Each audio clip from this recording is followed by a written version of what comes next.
Inilah ular sawo. Nah, dapat di pinggir rumah Agus Bakso di Perumahan Griare Pari, Blok C. Nah, kira-kira panjangnya sekitar 5 meter. Warga mencoba untuk menjinakkan ular ini.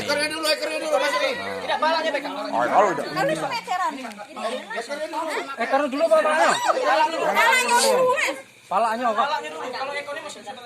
Sawo ini besaran 5 meter ini. 5 meter lebih. Ada meter apa? Nonton guys.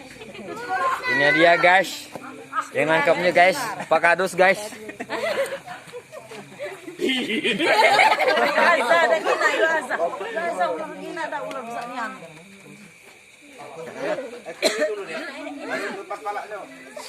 Ekornya malah balik. Jangan tidak muat karung. Tidak muat karungnya. Yo ekor. Yang 50 kilo, Pak. Palanya besar. Masalahnya besar. Palanya ditutup. Sawan. Budak mau main kemana-mana.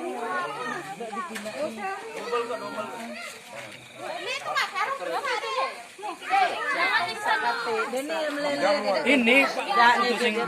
rumah kamu. Ini dilepas ya? Iya, langsung masuk. Ini kayak angker mana? Itu rumah Mas Agus nih.